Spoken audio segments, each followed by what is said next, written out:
All right. Hey, everyone. I hope you're all doing well and staying healthy and safe and grounded as always. Today, I'm going to take most of this hour that we have for our internal weekly Q&A to talk about remote work and what we've learned so far and what we're planning on doing. And I'm sharing this now to give clarity to all of you, our employees. But I'm also live streaming this publicly today, which we usually don't do. But I'm doing this in case it's helpful to other orgs out there who are thinking about the future of work and how their companies are going to evolve as well. Now, I think it's clear that COVID has changed a lot about our lives, and that certainly includes the way that most of us work. At this point, the vast majority of us here at Facebook, about 95% of the company or more are working remotely at this point. And we've already told people that through 2020, they can choose to work from home if they can do their job there productively. And also with social distancing requirements, as we're looking at opening up offices, we think we're going to get initially to about only 25% density and capacity. So a lot of us are going to have to be working remotely for some time to come. And coming out of this period, I expect that remote work is going to be a growing trend as well. So today, I want to take some time to go through some of the lessons that we've learned so far, both from conversations that we've had and research that we've done. I want to summarize the results of the survey that we asked all of you to take internally, and that we had pretty good participation on. So I have some stats for all of you on what people are looking at doing.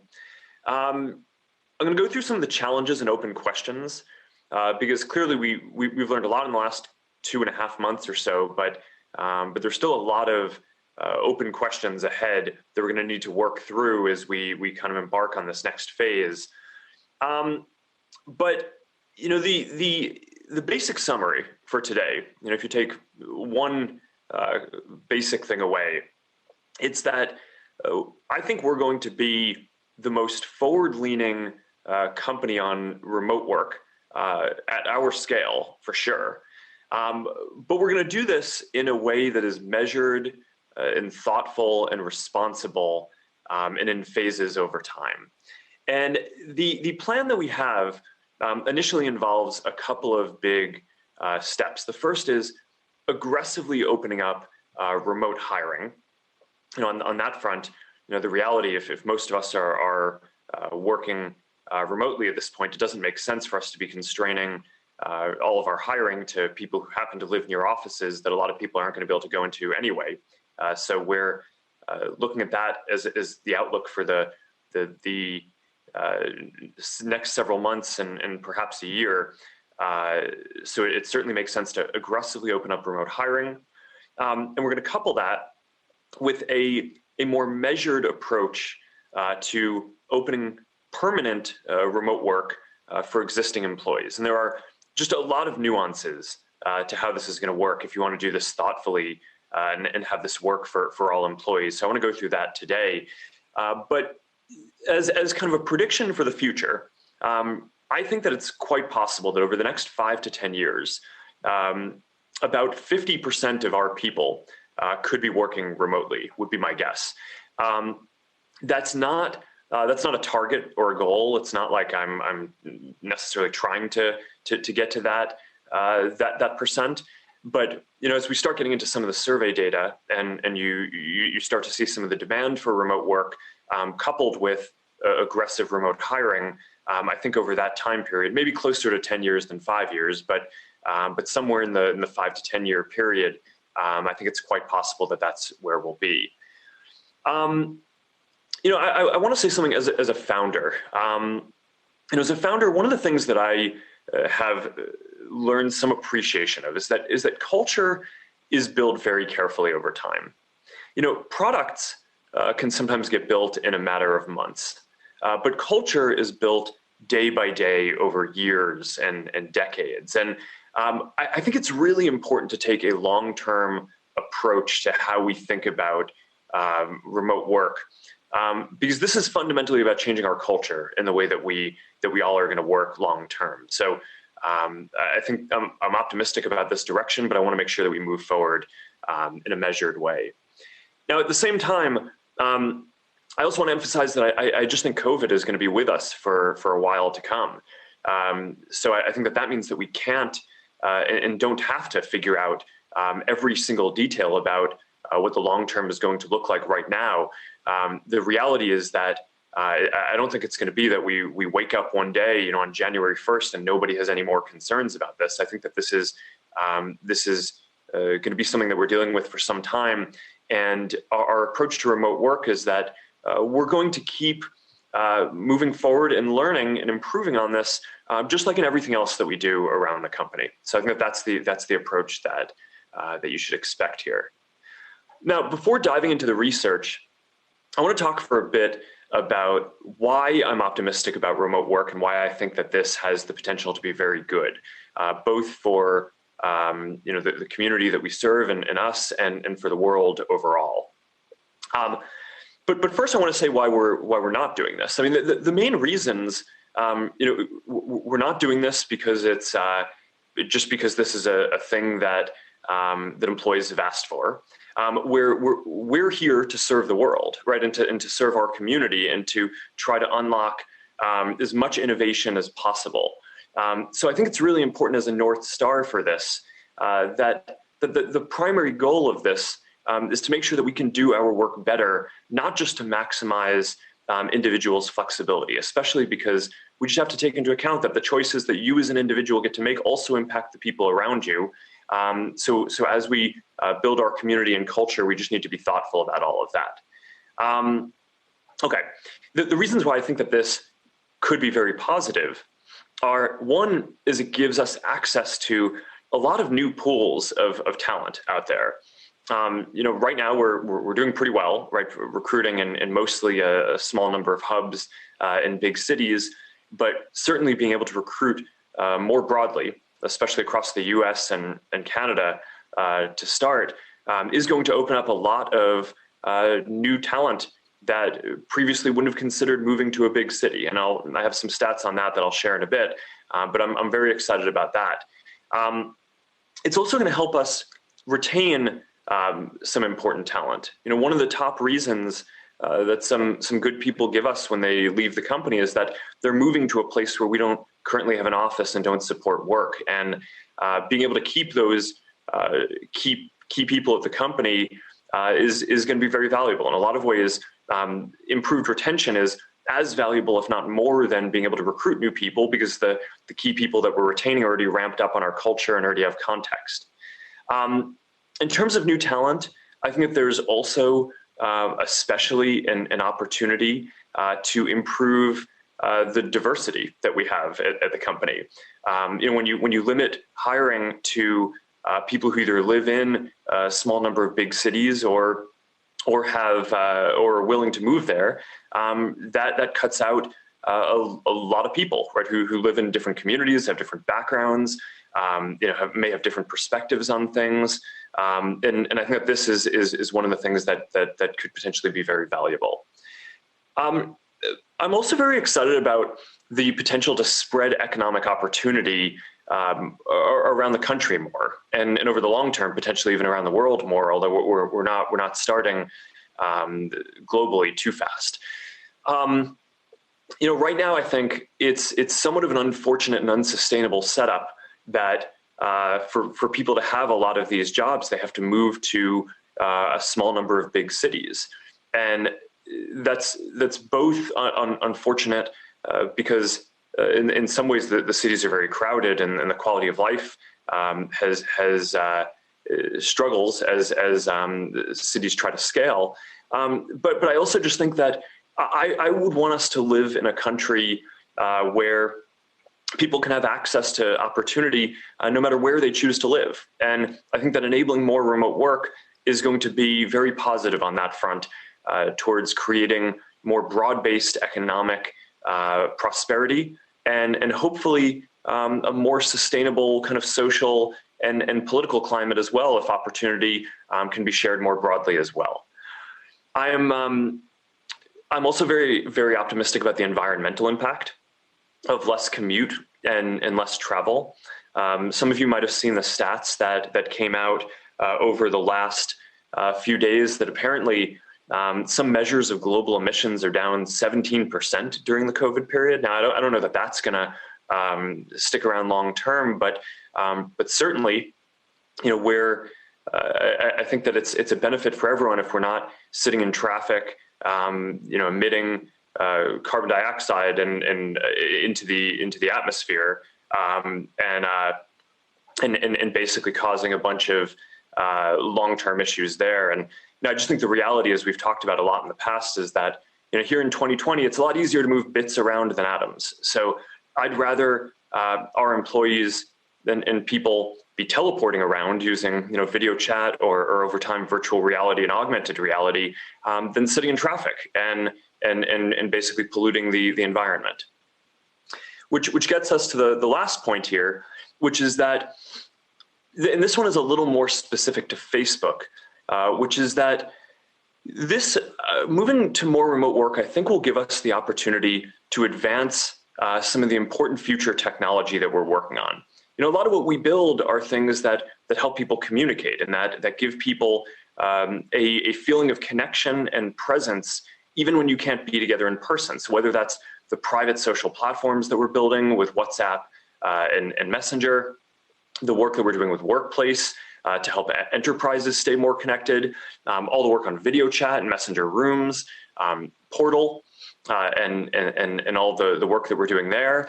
And ultimately, over time, virtual and augmented reality. This is all about a feeling of presence. And I think we all already use a lot of these tools for consumer uses. But as we use them more for work as well and eat our own dog food, as it were, then I think that we're just going to advance the state of that technology a lot more in a way that I'm quite excited about. And we're already starting to move in this direction a little bit. I was going to share some stats internally, but I guess since this is a public live stream, I'll share them publicly too. Workplace is now at 5 million paid subscribers and users. And that's up 2 million since this COVID period began.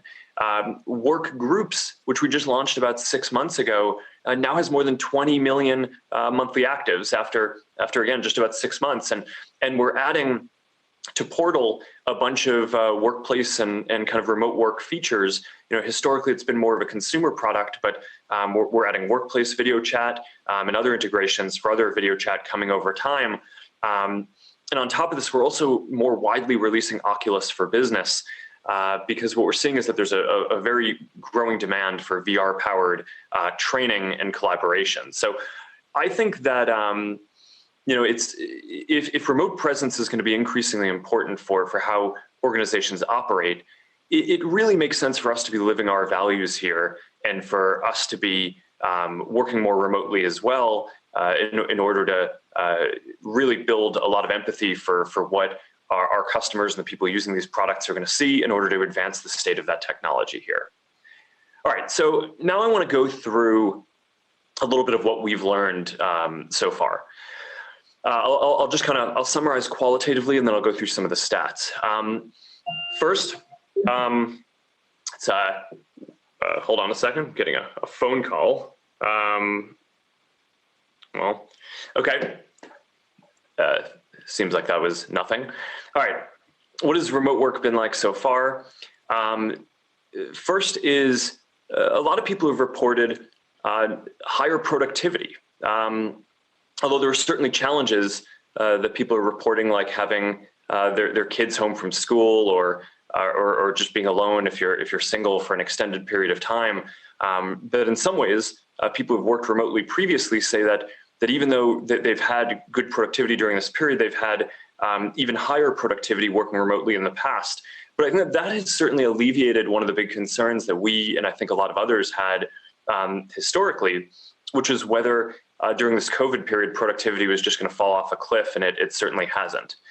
Now, that said, one of the other things that people say is that while individual productivity the majority of people say that individual productivity is at least as high, if not higher than it was before. People do report a lower feeling of alignment. So that's less ability to build social bonds and connections, to build culture. It's harder to have group creativity, things like whiteboarding, more free-flowing conversations. And that's going to certainly be something that we need to work on as we move in this direction, because those are important parts of company culture, of course. And one thing that a lot of people have said is that it's just unclear at this point how much we're just all drafting off of existing bonds that were built before this COVID period that have the potential to fray or break down over time. A lot of people also talk about how the less commute is a big advantage, and most people seem to be splitting their time between giving a little bit more to their work and giving a little bit more towards personal life. So that seems like a completely reasonable balance to me. But people also report that work-life balance is a bit harder, right? Especially because now if you're working from home, I think we are going to all need to be a bit more rigorous about drawing lines between our work and our families or our personal lives, so that way it doesn't all just blur together. It's very easy for it to blur together, and I think over the long term that would be unhealthy and not as good as it should be. A lot of people have also said that they feel like when everyone is working remotely, that things feel more egalitarian, especially for people who are in remote offices or some of our other offices outside of our headquarters in Menlo Park already. Because now, when you're in a video chat, everyone has their own grid tile, right? So it's not like you feel like you're video chatting into a meeting that's happening somewhere else. And maybe you kind of miss some of the side conversations, or you miss some of the chatter a minute or two before and after the meeting.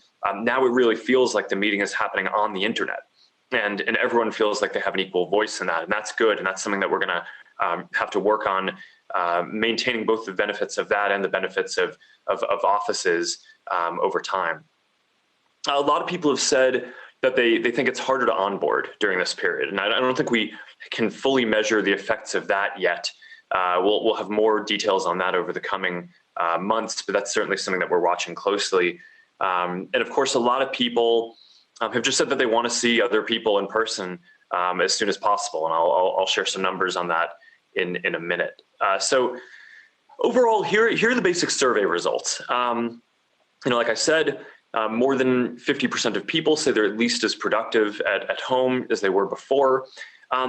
In terms of preferences and how people work going forward, about 20% of employees said that they were either extremely or very interested in full-time remote work after this COVID period.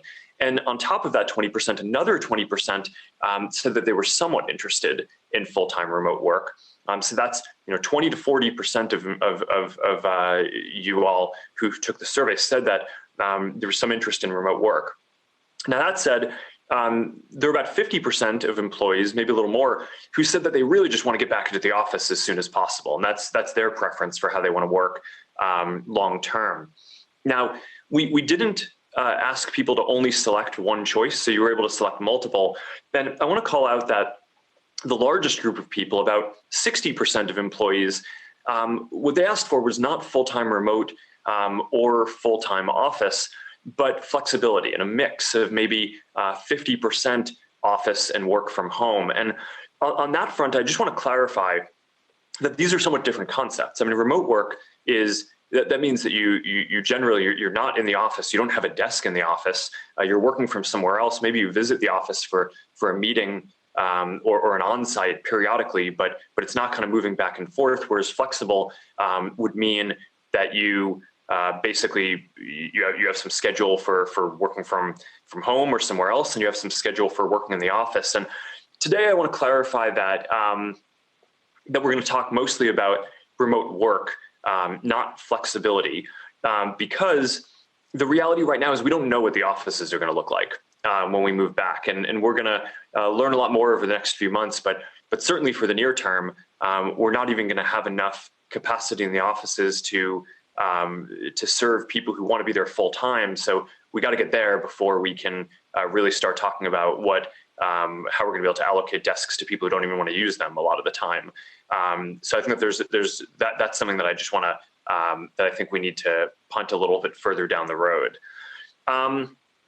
In terms of remote work, the preferences that we've heard, more experienced and more tenured people want to work remotely more than junior people and new grads. In some places, the delta is almost 2x.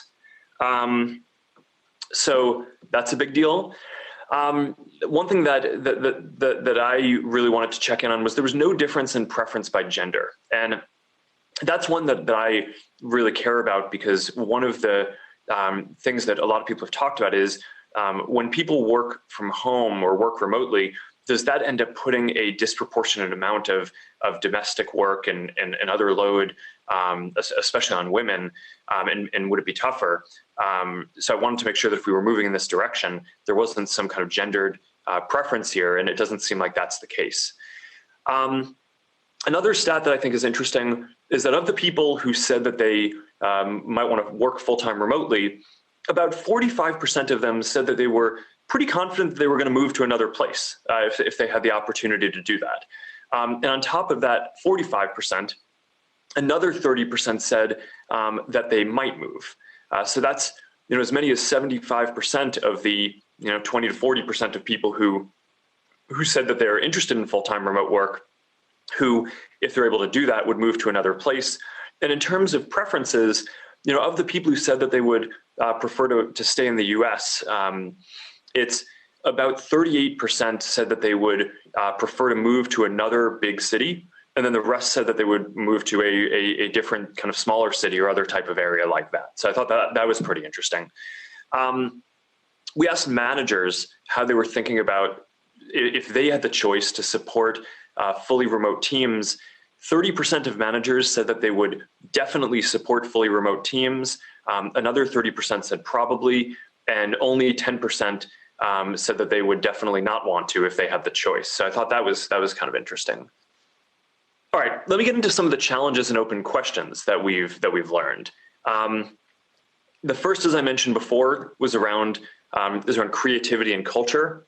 A lot of the work tools that we have today around messaging or video chat, I think do feel somewhat transactional. They're good for productivity, good for getting things done, but not as good today for building bonds or just being places where you want to hang out and informally communicate or share ideas or ideate and brainstorm. So one of the clear things I think over the next few years that needs to happen is there's a big opportunity to build new tools. I would imagine that the new companies will get created around this. Internally, we're going to plan a hackathon or a series of hackathons where a lot of people internally get to work on kind of, we'll probably call it some kind of like creativity hackathon, basically around internal tools focused on creativity and softer interaction around remote work. Over time, in order to facilitate creativity and culture building, once we're past this COVID period where people can travel more, I do think that that's going to mean some more travel for a lot of people over time. Instead of having offsites where your team is generally in the office, but every once in a while you get together and go offsite and do something, I think now we're going to be doing on-sites where once a month or once every 2 months, teams are going to be getting together for a day or two or maybe more to just get everyone together and build culture and build the bonds. I think that's going to be incredibly important to making this work. One of the themes that we've heard is that all remote work may be easier than hybrid office remote work. And that's something that we don't know how that's going to work exactly yet, because of course, during this COVID period, it's been almost entirely remote work. But some of the challenges that I'm very sensitive to as we move towards, in the future, this model that's more of a hybrid, is we need to make sure that there are equal opportunities for career advancement for people who are choosing to work remotely. And the analogy that we've kind of used on this is that internally we have this IC or individual contributor track compared to the manager track. And at a lot of companies, it's the case that if you're ambitious, you kind of feel like you need to become a manager. But we've worked really hard at Facebook to make sure that that this IC or individual contributor track can be a really great way to grow your career. And if you're an ambitious person, have more and more, have more influence and impact over time. And I think that's kind of how we need to think about remote work too. It's not that you're going to be able to do everything exactly the same being in an office versus being remote, but we need to make sure that there are really good career tracks and equal opportunities for advancement and career growth for remote folks, especially in that hybrid environment. We also just need to make sure that the work environment is one where people who are remote don't feel like they're missing context. Which is going to mean some things like new norms around video chats. I mean, I mentioned before, the value of having everyone have one grid tile, being egalitarian. I think the question is, what does that start to look like once more people are back in offices? Is that an opportunity for product innovation where we can just automatically on the product side render people who are in a room together separately, or is that more of a cultural norm around how we use the tools? It'll probably be some combination, but that's a thing that we're going to need to work through and figure out. One of the big open questions is that we don't know what the offices are going to look like. So we know that we're going to learn a lot more over the year based on how COVID evolves and how this period evolves. We are committed to keeping our offices and making them great too. And I also want to just say that I know that shifting to more remote work is going to have some impact on our neighbors and the communities that we live in as well. So we're committed to our neighbors and to being thoughtful about this impact and how we manage it as well. I mentioned diversity and inclusion before. I'm optimistic about this. I think that especially expanding remote hiring, but also some of the work that we can do on retention will give us a bigger opportunity to attract and retain great diverse talent at the company. But there's one risk that I want to make sure that we're very careful about, which is that if we view remote work as an opportunity to engage more underrepresented folks, and if underrepresented folks end up being kind of disproportionately represented in remote work, then if remote work ends up being harder, especially in the early phases before we really dial this in, I want to make sure we're not creating any kind of disparity in how people can perform based on that. So that means that once we start going in this direction, we need to be very thoughtful and careful about the diversity and inclusion programs and really just ramping up and making sure the opportunities for remote workers grow quickly. So that way there isn't any inequity there. Another big issue is training for especially new college grads, but other folks who just have less experience and are earlier in their career. I think we know that new grads just need more training. It's if nothing else, they're learning how to work in a company for the first time in their careers after an academic setting. And at this point, it's unclear if this can or should be done remotely over the long term. One of the things that I think has been interesting from the research that we've done and talking to people who have been at companies that have been remote is that most remote first companies don't tend to hire a lot of new college grads, but we do, right? We hire thousands of new college grads. It's an important part of our culture. So we're going to start in a very measured way there, requiring that kind of training to happen in our offices, and then kind of figuring out what remote work would look like for those folks as they progress in their careers. Another open question that I just want to be upfront about is, I want to call out adverse selection is a concern that a bunch of people have raised. There's a concern in some places that there are ambitious people who may not think that working remotely is the best way to advance their career. So I think we need to change that lens.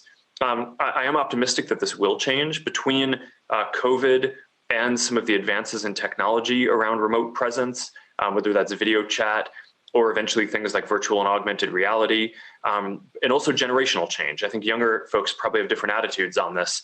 But I do think I want to call this out as an area where I think we need to be intentional about crafting good career ladders, so that way we can attract the most ambitious people and we don't create any kind of adverse selection dynamic. I want to call out, in terms of open questions, cost savings. It's really unknown what the economics of this are going to look like or how much this is going to cost. And one thing that I want to be clear about is that I don't think that this should be done primarily for cost savings. That's certainly not why we're doing it, although I think it's possible that if this is done efficiently, it may be possible to save some capital. That I don't think should be the primary reason why this is done. In terms of the costs of this, it's one of the things that's been a little surprising to me in talking to other remote companies is that a lot of people feel like this hasn't generally been a big cost savings compared to what they expected, and that the cost of supporting remote workers has generally offset the real estate and other costs of supporting people in the office. But there are just different costs here. Remote workers need different benefits in some cases, including things like more tooling to make their offices work at home. If you're going to be video chatting in all day, then you probably need more stuff than just a good computer. You need to make sure that your internet connection is really dialed in, good lighting, good audio, everything like that. So that's one example. And we also find that remote workers may need to travel a bit more, not daily commute, but may need to do kind of more on-sites and things like that in order to stay connected with their teams, and the cost of that can add up. But on the other hand, I do think that there are opportunities, that there are potential savings from having potentially over the long term less real estate. Although in the near term we're not going to be using less real estate if we're only at 25% density for our existing offices. And then there are also things like food that I think makes sense in the offices, because we're trying to make it easy for people who work in the offices to not have to take half an hour to leave our campus and go somewhere else to get food.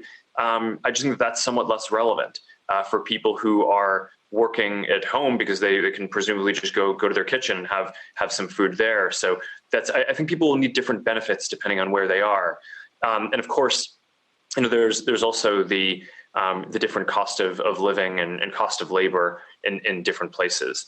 And one other unknown on cost is that we don't know if moving to more remote work is going to mean that we will need different numbers of people to do the same work. It's possible if productivity ends up being somewhat less, or if more people are needed to support remote workers, that we may just end up having more people, even if we are able to make it so that each individual person has a little fewer expenses associated with them.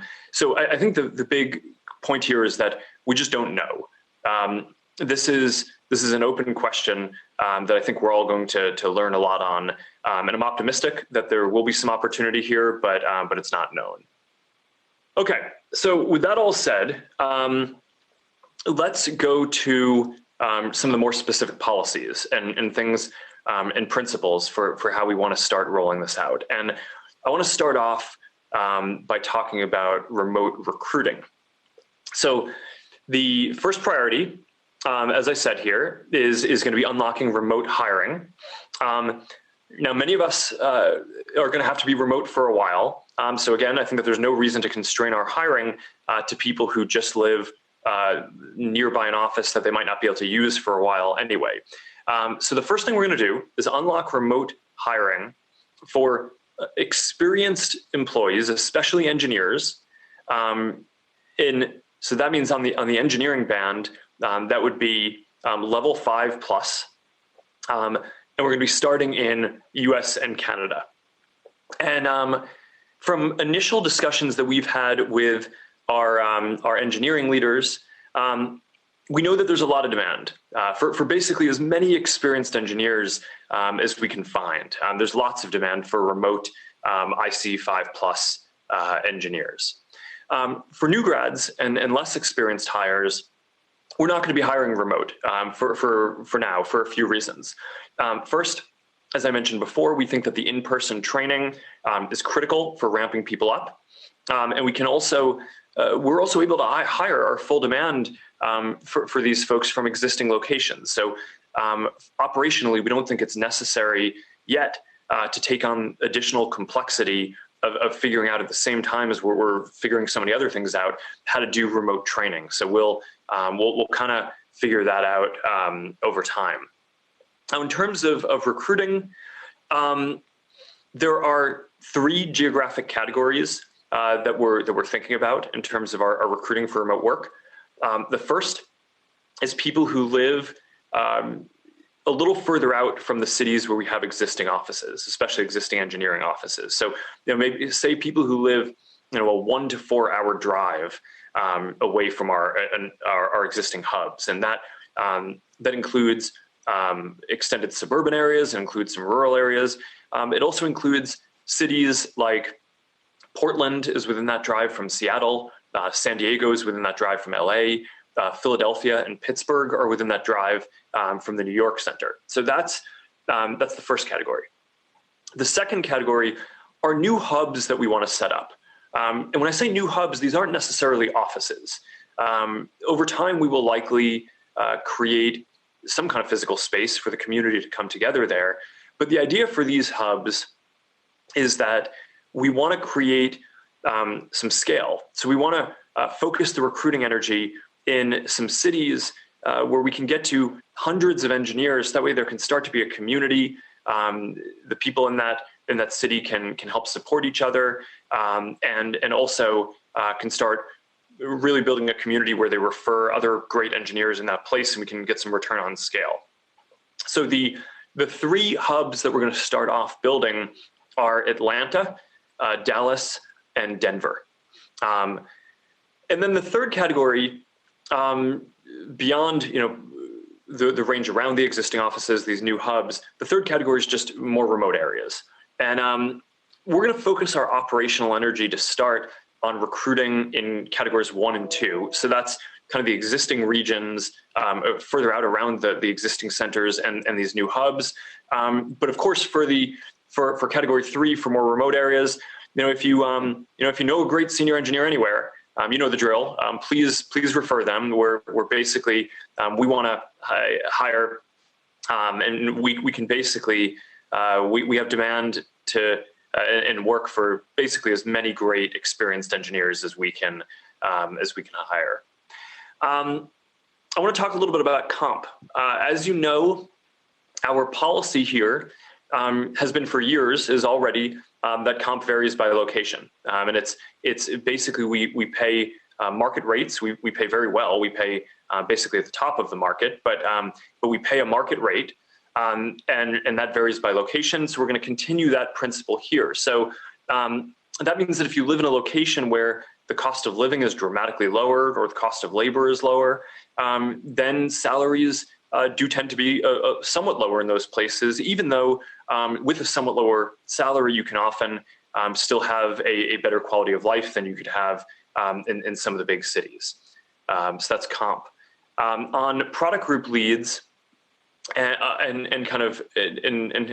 we're going to have product group leads, and the business leads are going to have some discretion, at least to start, over which teams can be all remote, and which are hybrid, and which support remote work at all.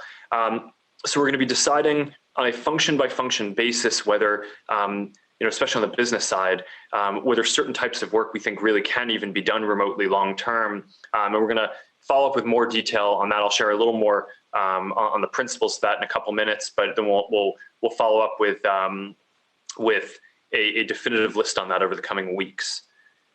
Okay, so that is new hiring. Now let me talk about principles around basically how we're going to roll this out in a measured way for existing employees. And again, before getting into this in a lot of detail, I want to make sure that I want to ground us that our guiding principle here is figuring out what will enable us to serve our community best and unlock the most innovation. This will give employees more flexibility, but it is not primarily about giving and maximizing the amount of flexibility that an individual employee has.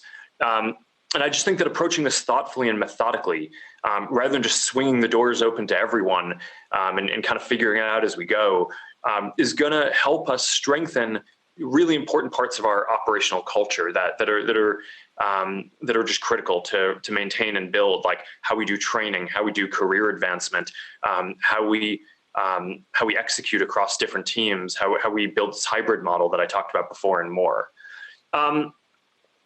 I also want to be upfront that while discussing remote work internally and batting this around with a lot of folks, a lot of people shared with me some negative experiences that they've had at past companies. And one thing that's become very clear to me is that this isn't just about giving you the choice about how you want to work. Supporting remote work affects everyone that you work with. And I'm optimistic that we can make this a positive experience broadly, but I also want to make sure that it's positive for the whole company and not just the people who themselves want to work remotely. Now, of course, we also have the reality is that the vast majority of employees are already working remotely and are likely going to continue to for months to come. As I mentioned before, we already announced that if you can productively do your job from home, you are welcome to through 2020. And the reality is, even now, we don't know what's going to happen beyond then. And if COVID is still prevalent, we may end up extending that period even further. And of course, we know that some people have health conditions or their families or members are vulnerable in some way, and those folks will have to take extra precautions for an even longer period of time. So we get all that. So all that adds up to that. I don't think that there's going to be a single moment when this COVID period is done, when we just wake up and say, okay, here, now we're at the long term. Now we can put in place these kind of definitive long-term policies. So our main focus has really been on trying to give people the flexibility you need, along with giving you some clarity about the decisions that you might get to make in the future, understanding that things will continue evolving and changing. And our goal here is to eventually enable many existing employees to become remote workers if you want, but we want to roll this out again in a measured way so we can learn what's working and open it up more over time. But one thing that I want to be clear about is that there's not really any decision for you to make today if you're an existing employee. You already get to choose how you work through 2020, and through that period, you'll get to kind of figure out what the long-term plan is and whether you're eligible to do this. But I'm sharing these principles now to be transparent as we're working through all this.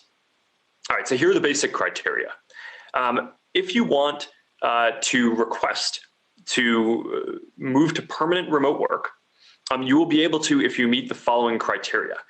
One, if you are experienced here, which means if you're on one of the tech ladders, that means level 5 or above. On business ladders, it may be a lower level because some business employees start at lower levels than tech, so it may be slightly different for business, but for tech, it'll be 5 and above. The second criteria is you have to have very strong recent performance, which includes 2 meets all expectations or above ratings in the recent cycles. 3, you have to be a part of a team that is supporting remote work. And 4 is you have to start by getting approval from your group leader. And this is going to start letting some people transition to permanent remote work with the principle that if it makes sense for both you and for the company for you to do that. This is also going to help us realize the retention benefit for a lot of top performers that I mentioned before. One of the top reasons why sometimes when people leave the company they give us is that they're moving to a place where we don't support work. And of course, if you're a high performer at the company and that's your situation, then we'll now most likely be able to accommodate you. But if your performance ratings haven't been excellent yet, we're worried while we're ramping this up about putting you in a potentially even more challenging work environment that we haven't fully optimized and tuned yet before we dial this in. So I'm hopeful that we'll be able to open this up further over time, but that's where we want to start. The experience threshold also means that new grads are going to have to work from the office during your training period, as I mentioned before. Although I do want to recognize, and I am excited, that we have thousands of interns joining us this summer, and just, I think some might be starting already and certainly over the next few weeks. And I know that you're joining remotely, and I have to say, this probably isn't what you thought your internship was going to be, but our philosophy has always been that we take interns and we throw them in the deep end and have you work on real problems. So that's certainly going to be the case here. And here you have the kind of the special task of helping us learn a lot about what remote training will look like for students and new grads to figure out what will be possible going forward. Okay, so product group leads and business leads are going to be following up over the coming weeks. I think it will be sometime later in June or so, if I'm not mistaken. Although with a full list of which teams will be all remote, and which are going to be able to support remote work. But as a basic guiding principle on this, if you have to be in the office to do your job, you're not going to be eligible for remote work. So that includes people who are working on hardware development, where you need to use complex machinery. It means content reviewers who are managing some of the toughest cues around things like suicide and self-harm, or terrorism, or things where we just want to make sure that we can really provide the mental health resources that you need, and do that in person to make sure that people are getting the support that they need for these very difficult jobs. And of course, this applies to things like data center technicians and roles like that. Also, if your job just requires you to be near the people you serve, then your group as a whole probably isn't going to be eligible for remote work. And this, of course, is going to include parts of sales, policy, and partnerships, where your jobs are directly service jobs and working with external stakeholders and partners. You're going to need to be near them. This includes parts of recruiting. If your job involves greeting candidates at the office, it probably involves roles like HR business partners if you have to work with teams that are in the office, or lawyers who need to be near a court, or things like that. So that's just as a general principle, but we'll follow up with the full list. Let me talk about comp. Again, as has been our policy for a number of years, your salary will be adjusted if you change location. We have a grace period during COVID for people who are working remotely from a different place now. So we're not adjusting comp now, but soon we're going to need everyone to tell us where you're working from now, and at some point move back to either where you live, so we can do our accounting and taxes properly, or tell us the new place that you're living. We're setting a date for January 1st for people who are in the US for this, for when you either need to move back to where you were, or tell us where you are, and we'll basically adjust salary to your location at that point. But I mean, again, this is important for taxes and accounting.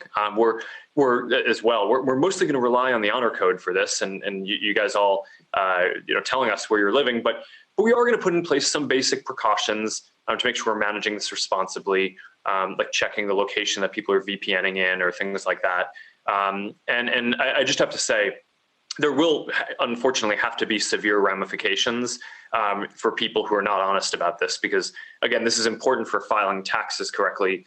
And you may be breaking the law if you're not being honest about this. So I just think this is an important thing to take seriously. I want to talk about flexibility. Because a lot of people in the survey asked for flexible work rather than remote work. So maybe like a 50-50 in the office at home. And again, I want to be clear that I think that there's a distinction between remote work and flexible work. And we just don't feel like we're in a position to make a decision on flexible work right now, since right now most of us have to work fully remotely anyway, and we just don't know what the offices are going to look like. And like I said, if we are only at 25% density, it's going to be a while before we can even get people desks who want to be in the office full time. And of course, we're going to prioritize that first. But there are also just a lot of long-term questions here. How do we make the offices effective and full of energy if a lot of people who have desks aren't around? If different teams want to adopt different standards for when they work from home and when they work from the office, does that make it harder for people to transfer internally and limit people's career opportunities? That's certainly something I really care about. And of course, from a cost perspective, we kind of expect there to be costs for supporting remote work and costs for supporting office work. So I think one of the economic questions is whether there's going to be a way to enable flexibility without incurring both sets of those costs. And again, we're not supporting remote work primarily for cost savings, but I just want to be real that we are in the middle of a major economic recession. So not exactly looking to add billions of dollars to our budget by kind of supporting multiple modes and the costs that are associated with them for at the same time either. So, all right, so we're going to keep learning, and we will keep providing additional guidance and clarity over the coming months. Now, I'm sure some of you wish that we could provide full clarity to you today on whether you will be able to do this. But I just, again, want to reiterate our North Stars here. You know, we're doing this to best serve our community and to best unlock innovation. That's what matters. We, of course, care about giving people flexibility and the freedom to work how they want. But the goal here isn't primarily to maximize your choice. It's to do our work the best that we can. So we need to recognize that this affects everyone here, not just you, and that the choices that you make affect the people around you as well. So we need to be measured about how we roll this out. And I want to say we're not alone, obviously, in having to figure this out. The whole industry is taking the time to figure out what is right. But what I can commit is that I think we're going to be the most forward-leaning company on remote work, especially at our scale. And we're going to do this with a thoughtful, responsible plan. And once more, I think this is an area where I think it makes sense for us to lead because of the products and technology that we build. They're so focused on helping people feel a sense of connection and presence no matter where they are, that it makes sense for us to live our values and our products. And I think we're going to do better work by doing that. I want to talk for a few minutes about what coming back to the office will look like. Now, I know that a lot of people, more than half said that they want to get back into the office as soon as possible. And in the nearer term,